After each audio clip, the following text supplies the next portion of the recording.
to the dignitaries, delegates, volunteers, seen and unseen, and my dear friends. I have been given the honor of presenting a glimpse, just a glimpse, into the charitable work carried out by the Mumbai Diocese. The choir has already blessed us with a rendition of a wonderfully covered, which kind of covers more than what I am going to speak today. It is a big list. The Lord has given us a fantastic list. In this hymn, there is a powerful list that our Lord Himself has given us, calling each one of us to be of service.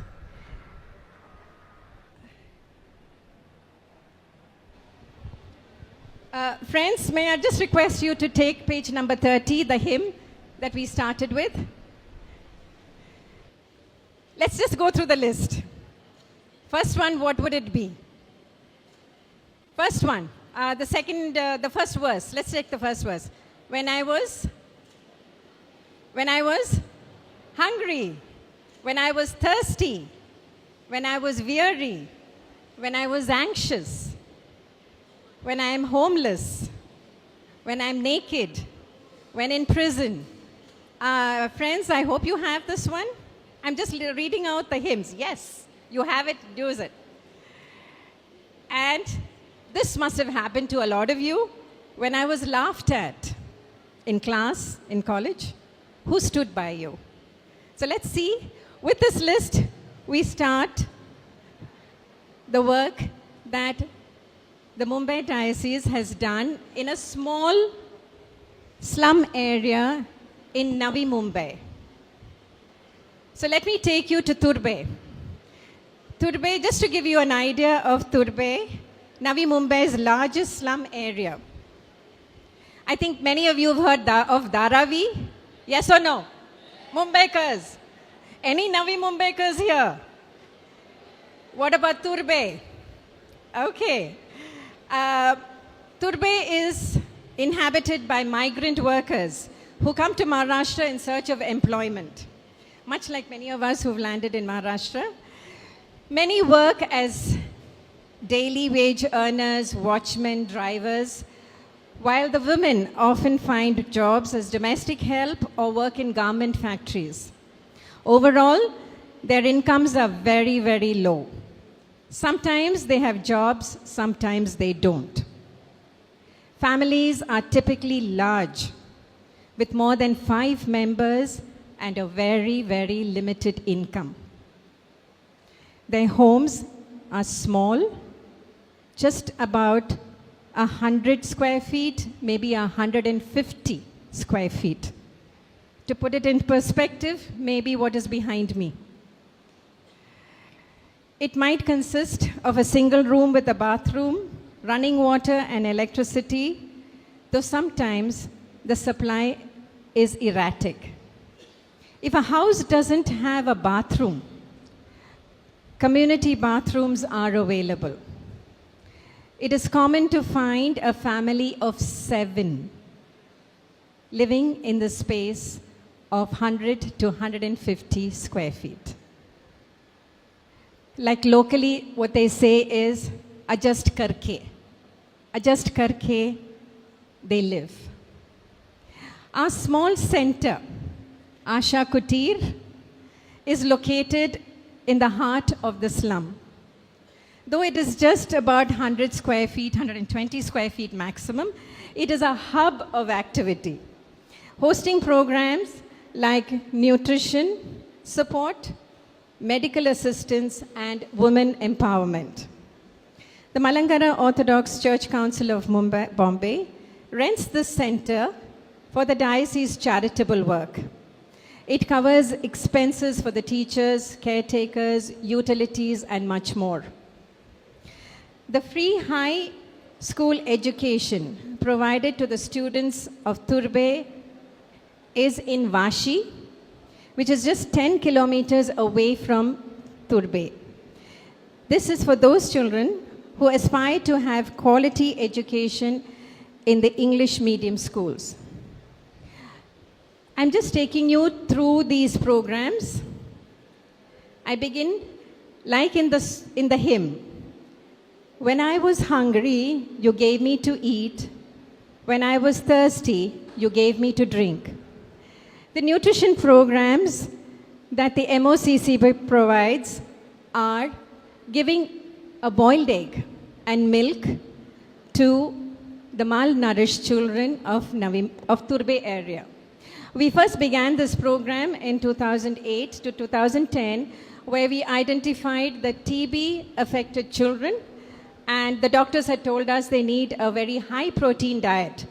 So we have started giving maybe bananas, but always a boiled egg and a glass of milk. Believe me, we take this boiled egg and glass of milk for granted, right? How many of us would have wasted our tea today? This is every drop that you give them is taken. So we moved on from the TB-affected children, and then we gone on to, from 2010 to 19, we have worked with the malnourished children below the age of 7. And we were very lucky, we had the doctors of a college hospital outreach program. So they would identify the children, send them to us, we would feed them, and the doctors monitored their growth. We had to close this because of COVID, but we re-began this program in 2003, and this is going on right now for about 30 children every day. Just a glass of milk and a boiled egg. And sometimes these children cannot even finish that boiled egg. So we give a half and slowly make them eat one. So this happens every day from 9:30 to around 10:30 in the morning. Next one would be, when on a sick bed, you cared for my needs. The very beginning programs that Tirumeni started in Turbhe was for the HIV patients. In the morning, the clinic was open and the HIV patients would come there. Supplementary medicines, not HIV medicines, but supplementary medicines because of their ill health and prone to fever, coughs, everything at that time. That was supplied by the doctor, prescribed by the doctor, supplied by the church. And we also gave protein drinks to them. From 2012 to 2019, we had a program where we collaborated again with the Terna Hospital doctors, where they requested us to give medicines free. So Tirumeni arranged for medicines to be distributed free under the prescription of the doctors. So all we had to do was supply the medicines which came to the clinic over there. This is in this little 150 square feet of space. A lot of activity has happened. So here, the doctors would supply the medicines, keep records of the patients that came in. The minimum charge was just 10 rupees to start your file. So that way, what happens in these areas is that they would have come for a cold, they'd be prescribed some medicine, and 3 weeks later when the cold is not, they haven't recovered, they don't remember what medicines they've had. To avoid all that confusion, medical records were kept. And therefore treatment was much easier. And those with a little complicated cases were referred to the hospital itself. Health camps and workshops were held on a very regular basis. What you see here in the picture is just a health camp that we had. We've done many programs, basically with the focus of children and the women of the area. The now ongoing program that we have is based on the line, when I needed, you taught me to read. When I was lonely, you gave me your love. This is the Women Empowerment Program that happens here. The program was initiated with the goal of empowering women to become self-reliant by learning skills that could help them earn a modest income. We began with cutting and sewing classes, and over the years, there were many requests that came in the women of the area wanted to learn mehendi and embroidery. So we did that too. So I'm really proud to share, because of this program, we have trained more than 100 women in the span of 5 years. This is our 5th year. Thank you, Tirumeni. To ensure how we work this is, knowing the background of the area, what we do here is to ensure commitment. We charge a modest fee of 150 rupees per month. Now, why I say commitment is, many of these women have not been to school. If they have, they've dropped out by standard 3 or 4. They don't know disciplines of attendance being regular. So if we charge them 150 rupees, this works. But this amount is used to purchase the supplies they need, the thread and the bobbins and whatever else that we need for themselves. We just keep it in advance with us. By the end of the 4 month, each course is about 4 months. By the end of 4 months, we supply, with the money that we have collected from them, we supply them a completely new, unstitched churidar set. And we tell them to make it in their own design, to their own measurements. Now, why we particularly say to your own measurements is that one new churidar piece set that they get, as a mother or as a woman of the house, they would use it for their child. So we said, no, it has to be done for yourselves. So this gives them, it really instills confidence. Yes, I can make my own clothes. Hands up who can make your own clothes. No, we've lost the chart. My women can. This gives us confidence and gives them a sense of accomplishment. It is beautiful to see at the end of 4 months, when we have a small, we give certificates. Achins come from the diocese, whoever is free comes, and we choose the material which is very similar. Maybe if it's polka dotted, then it's different colors of polka dot. So it looks very nice, like a uniform, and it's beautiful to see how creative they can be in their design. So that is a sense of accomplishment my teachers get over here. The women attend the tailoring class for about 2 hours over a period of 4 months. For many, this center becomes a haven, the only time they get to spend on themselves and with other women of the community. They enjoy a इतना मुश्किलें हैं, लेकिन मैं इधर आई और मुझे लगा मेरे मुश्किलें कुछ नहीं हैं. इधर और औरतें हैं whose difficulties are much more than mine.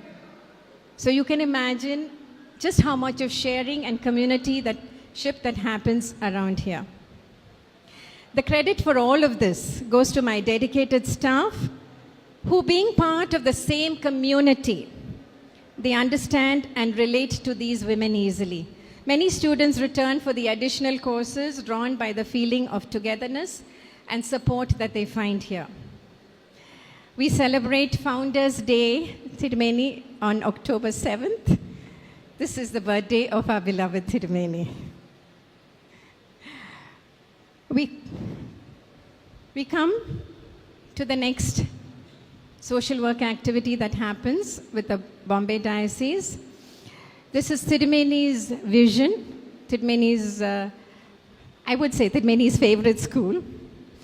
That when I was little, you taught me to read. So I think we're ticking off a lot of the boxes here, right? St. Mary's Tejaswini School, as in the description you see, everything is free for the student. I hope you can see the screen. The school offers, those of you who can't, I'm just reading out. The school offers free education, books, uniform, shoes, bags, transport, free transport, to and from school, snacks, picnics, etc. And the Tejaswini School has about 450 students presently, or more than that.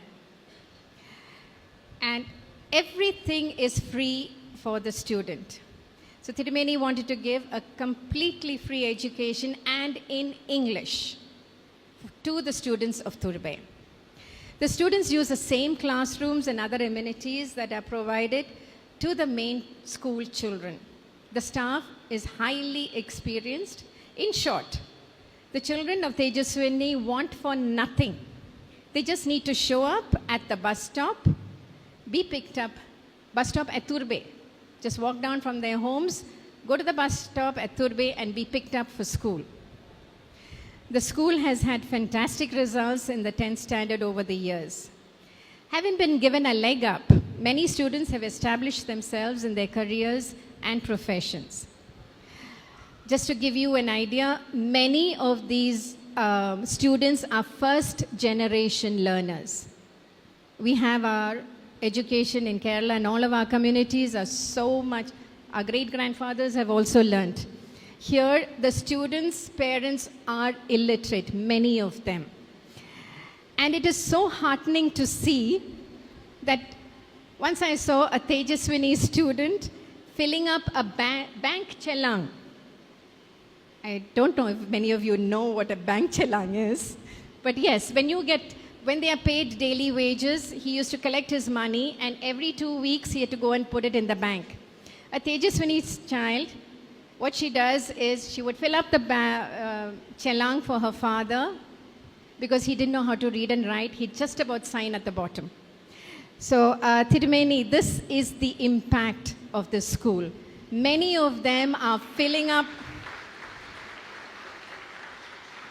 many of them fill up forms and whatever is required for government forms, many of the students are doing it for their parents. So this has been my journey. It's coming. I've been working here for many years. I started with an NGO. And I was asked to give my experiences. The next one. Yeah. And like everything, it was a blank slide. For me too, when I started working here. But let me just take this time to share 5 small experiences. Small in time, but huge in impact. Okay?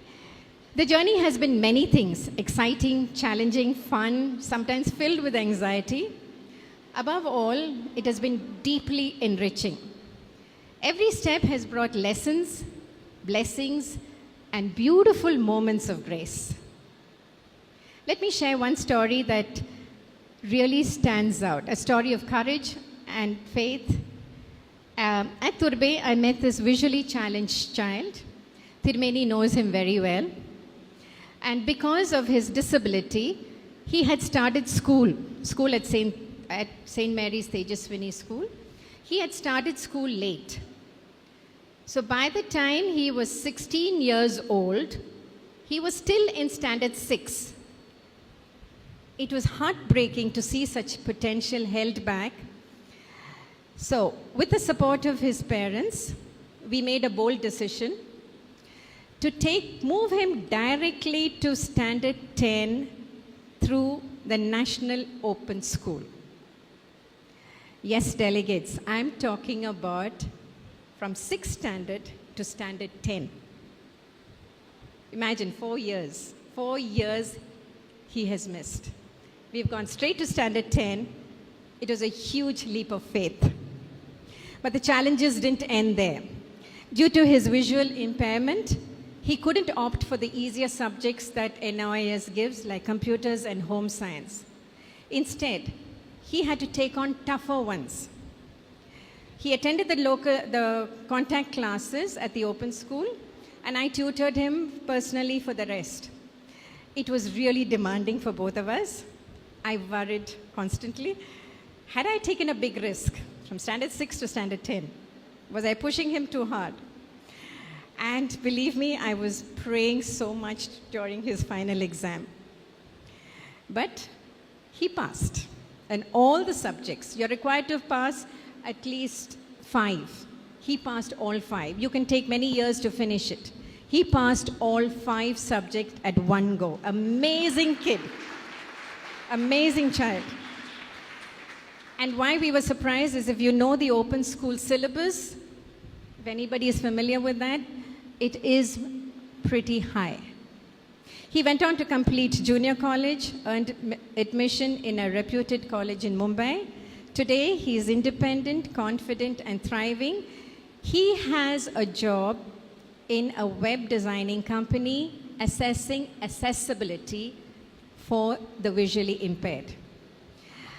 I was really privileged to walk beside him through his struggles, his choices, his highs, his lows. And in doing so, I learned something so profound. Sometimes the biggest leap comes from the smallest acts of faith. Maybe as small as a mustard seed. He continues to inspire me. His story reminds me why I am on this journey, as challenging as it may be, but it's so worth it. But believe me, his story doesn't end there. His journey lit a spark in others. 3 girls, again, 16 years of age, in standard 7. All because they had enrolled, by the time Tejaswini school started, they had to start in standard 1. So by the time they came to standard 7, they were already 16 years of age. They came to me and asked, "Ma'am, can we do the same thing?" So I said, "Why not?" So inspired by this boy's success, that's the reason they came. We took the same path, open schooling. And believe me, all 3 of them passed at one go. Here again, standard 7 to standard 10. So delegates, when you're in class and you think you have a problem, I'm giving you much difficult paths that these children have gone through. One of the girls, she went on to complete her BCom, Law, CS, and is now on her way to clearing CA. Be inspired by this. Be inspired by this. She and her sister used to tutor students in Turbe. They set up classes in Turbe. They saved enough. This is basically to get their fees. They saved enough money to get a loan. And they bought a small apartment, a small house, and moved their family out of the slums of Turbe. That was the triumph. The second girl had a different kind of battle. She was the youngest and the only girl in the family of 7. Remember I told you, 150 square feet, a family of 7. Yes, one of them. Every day, she cooked, cleaned, did laundry, and then went to school and college. If I have to ask you, any one of you do any of these before you go to school, college, or work? Cook, clean, laundry for a family of 7. Well, she did. And she went to college. She became the first and only one in her family to earn a degree. Today, she is the coordinator of our tailoring center in Turbe, the very one that helped you prepare these angels. This is exactly what they have done.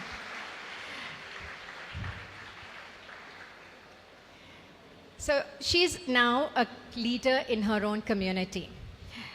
The third girl got married and is working and building a life of her own. Believe me, I may have started out as their tutor, but they became my teachers. Their grit, resilience, their quiet determination in the face of financial hardship and social pressure, it has moved me deeply. Let me ask you, what do you feel when you hear these stories? Any one word? Anyone? Come on. Inspired. Fantastic. Thank you, Acha. Can somebody start? Nothing? Can you do this? Can you go from standard 7 to 10, standard 6 to 10? Nothing? Come on. Any other word apart from inspired? Does it motivate you? How many times do you feel you can't get through the exams? How many times have you worried, am I going to get that job? Look at what these children from this background has done. I hope it motivates you, right?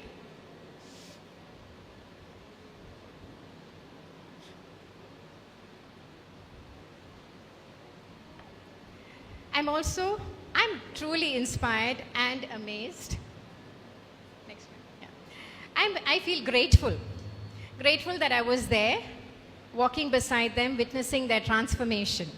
Their success, it's not just theirs. It's a ripple of courage that continues to spread, especially as inspiration for those children in Turbe. I do hope these stories will give you too that bit of inspiration. Now let me tell you something that happened at our tailoring center. I think my slide is getting filled. Oh. Okay. At the tailoring center, we keep things very simple, like I told you. Every student pays 150 rupees. It's not much. And we buy the material that we need for the course for the 4 months. And what do we do with what's left over? We use it to celebrate. We have a small party, a little bit of music, a little bit of dancing, and a sense of laughter, community. And when one of these batches were going on a regular batch, the coordinator and the teacher came to me with a concern.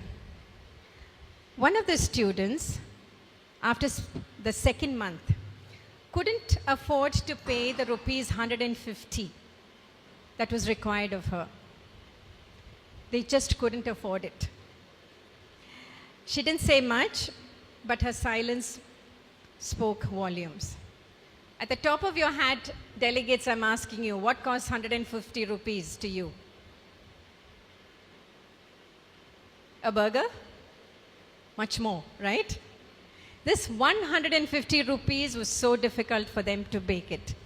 So I asked my teachers, what do you plan to do? Would anybody like to guess what my teachers would have told me? Anybody?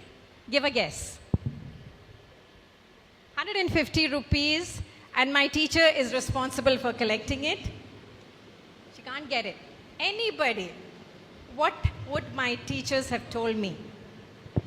Believe me, this is supposed to be an interactive session. I am talking. What do you think would have happened? Give me the alternatives. What would you do in that place? The teacher might have just... Sorry? The teacher might have paid the fees. Okay, very good. Wait, what do you think the salary is the teacher gets? I don't know. More than 150. More than? 150. Okay, and what if the teacher has a family of 5 at home? Would you give? I don't know. Would you give? Would I give? Would you give? When you earn? I don't know. Is there any other answer I would get? Well, thank you. Yes, that's exactly what the teachers told me. I asked them, what do you plan to do? And they said, without hesitation, they offered to cover her fees from their own salaries. These are not people with large salaries and incomes. They're getting what we pay them for half a day of work. They work with us from 1 o'clock to 5 o'clock. Their pay barely touches 5 figures. Yet they didn't think twice. This really moved me. Now my next question to you is, what does the story remind you of? Or where have you heard a story? Where have you heard a similar story like this? Are we sleeping? Do we need another set of games? Come on. The widow. Straight from the Bible. Look at my experience. I am experiencing what the Lord has said over there. This reminded me of the story from the Bible, the widow who offered 2 small coins. She didn't give out of her abundance, but out of love. Her offering was small in value, but immense in spirit. Son, I hope you will do the same. Thank you. Now, my next question to you is, do we need to be wealthy to give? Do we need to be wealthy to give? No. We need to be rich, right? We need to be rich. Rich in? Cheerful, fantastic. Rich in cheerfulness? Rich in cheerfulness. Anything else? Rich in? Compassion. How about that? Let's start with compassion. Rich in compassion. Rich in kindness. Anything else? Rich in what to give? The willingness to share what little we have. Sometimes the most valuable offerings are not money. But delegates, I'm asking you, there's something you have that you can offer. What would it be? Not money. Kindness, yes. Delegates, you all are in college, you all are in schools. What do you have that you can give that is not money? Sorry? Knowledge? Fine, fantastic. You would tutor somebody, fantastic. Time. I need your time. How much of time? Even if you, how about if you make that effort to go and sit with an elderly person in your building area? Half an hour. Believe me, you all will get more than you all give. Right? Come on, anything else you all can give? Empathy. Please tell me, what is empathy? Can you explain empathy? Can you explain empathy?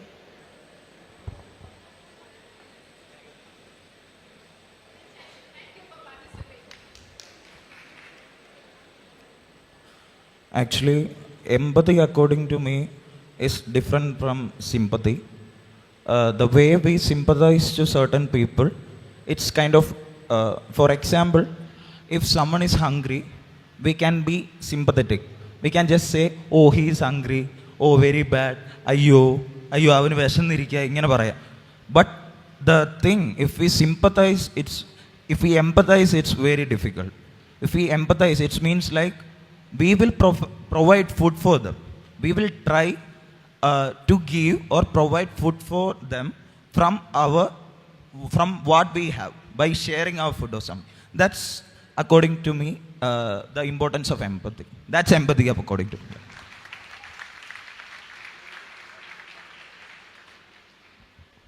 I thank you for your empathy and participating. Thank you. Yes, I think he's put it very nicely. But I would also say, yes, that is one day. This is the one day that I really saw generosity in its purest form. And I carry that example with me every day. This is another small story. It's really heartening. It's about a quiet woman and a mother who wanted to stitch a dream into her heart that was really there. She wanted to learn sewing. Not just as a hobby, but she really longed to learn the skill. She enrolled in our teaching, in our tailoring classes. But as usual, the dreams don't come and get solved very easily. Her husband did not approve of her stepping out of the house. He didn't like her going anywhere, let alone attending a class. No way. So her attendance was patchy. Sometimes she arrived late. Sometimes she couldn't come at all, especially when her husband was home. Please remember, students, this is the area where it is very traditional families. Women are still not allowed to do really work out of their homes. And that's why the stitching classes are a boon to them. They can work in their houses. But in spite of this problem, she didn't give up. Her strength came from a beautiful place. Guess who? Her two young, very young, school-going sons. They became her allies, they became her cheerleaders. So whenever she had class, these two would cover for her at home. She's gone to the market, they'd say to their father, shielding her with innocent lies and fierce loyalty. They encouraged her, nudged her forward, and made sure she didn't lose sight of her goal. Our staff noticed her struggle, stood by her. They supported her quietly, gently, without judgment. And together, we saw her, watched her grow. She completed the course. No fanfare, no applause. Just the quiet determination of a mother's dream and the love of her two little boys who believed in her. Today I've heard that she's got a job outside her home, which is very big for her. It's stories like this, stories of courage that we hear here. Courage doesn't always roar, but sometimes it's just a whisper through the stitches of a blouse, the quiet footsteps of a classroom, especially the unwavering support of a child. This is the last experience that I've jotted down for today. It began as a small act of kindness, a visit to the destitute home outside Navi Mumbai, carrying clothes and utensils donated by a friend. The home is run by a compassionate pastor and his wife, which is a sanctuary for the forgotten and the forsaken. And stepping into that space was heartbreaking and heartwarming, because where there is pain, there is love, and where there is abandonment over here, there was care. But this is a place where I have seen the worst of the worst. There I met a young boy who had just completed his 12th standard through Hindi medium. His eyes sparkled with a dream to study law and become one who would fight for justice. It was a dream that seemed impossible given his circumstances. But I thought, let me try. The institution that I worked for had a law college, and I thought I would meet the principal and request for a meeting. And lo and behold, the Lord allowed it to happen. We got an interview time. Soon the pastor, his coordinator, and the boy made the 2.5-hour drive all the way from the destitute home to the college. As we waited outside for our meeting with the principal, there's a harsh reality that hit us. This boy had only 1 month left to prepare for the law entrance exam. No books, no classes, no tutor, just a dream. He wanted to do law.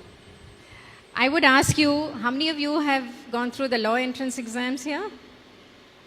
No? Okay, engineering exams. How long did you take? A year? Got your classes? Yes.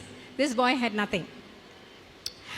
So when we met the principal, he interviewed the child and he was very happy. And he said, bring him after the law exam. So we explained to the principal, we had no way to get this whole thing moving. Because when we were outside the principal's office, I was calling up my old students and said, can you help me with this? And believe me, the support I got. We were sourcing old textbooks and finding students who would help him give online classes. And there's a little anxious moment. Here is a principal who might give us a seat, but we didn't know how he was going to get through the exam.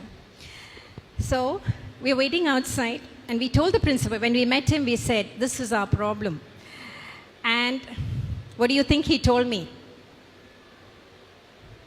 Any idea? What do you think he told me? Now you don't answer. Anyone else? Is there anyone else who would like to think like the principal and tell me? Come next year? Come next year? Prepare and come next year? How many would say that? Okay. What he did was he offered the boy full access to the college library, to the lecturers, to the professors, and even promised that some of his students would tutor him during their free hours. He could come to college every day till the exam. And believe me, at this time, every barrier we were fearing was lifted in an instant. Tears welled up in our eyes. The weight of uncertainty dissolved into a moment of grace. In that moment, I truly felt the presence of the divine, quiet, powerful, and unmistakable. This is where I really saw the Lord in action. Here we were so worried. How are we going to get this boy through this exam and all the problems that we were trying to cross? In one instant, he took it away from us. He said, here, this is the solution. So I think we meet on our way so many people who come to us like this. I don't think this was just an opportunity. This was a miracle.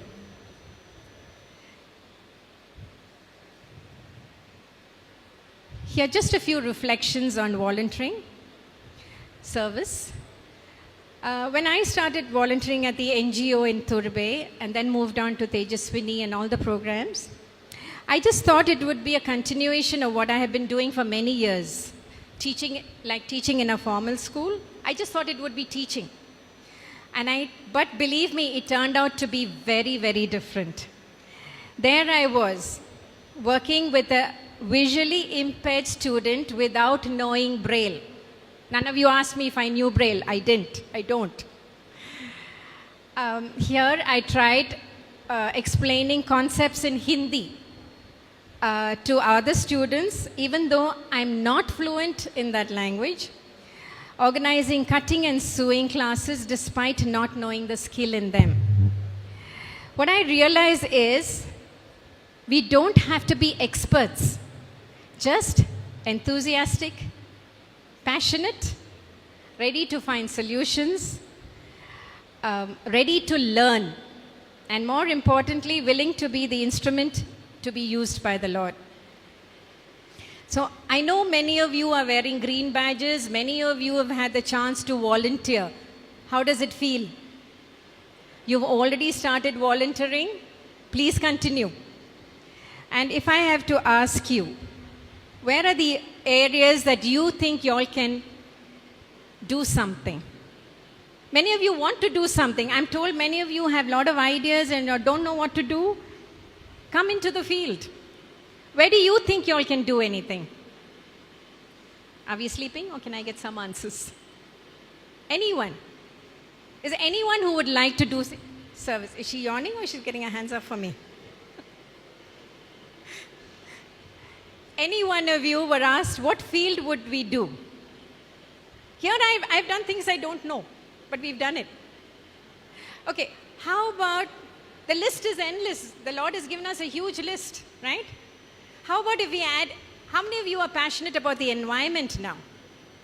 I know, Anna Santosh ma'am, is she here? She was talking to me about the environment. Mamta also. Environment, what can we do?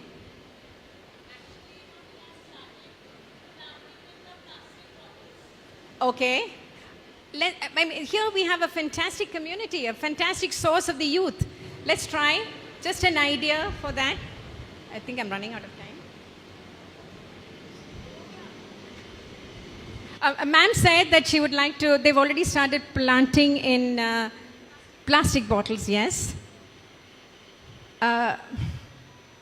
Students, I would urge you, the earth is yours for the future. Please look after it. Along with that, we have a big list from the Lord. So, when you're doing service, once my teacher told me, make your service your prayer. This brings a deeper dimension to service, to me, where there is no ownership of the work done. It is only the pure joy of giving. So very often I sign off my emails with this to Tirumeni is, thank you Tirumeni for the chance to serve. I take this opportunity to thank His Grace, our beloved Kurlos Tirumeni, for giving me the chance to serve and to be a part of his vision. If it wasn't for his ideas and his foresight to see where we, as a diocese or a community, could be helpful, none of what I presented would have happened. So Tirumeni, once again, thank you for the chance to serve. I am privileged to have worked with the diocesan secretaries, beginning with Reverend Father T. Isaac, and presently now with Reverend Father Thomas Chaco, and of course the CEO, Reverend Father Abraham Joseph, who chose me to execute these programs. I thank them for their trust and encouragement always.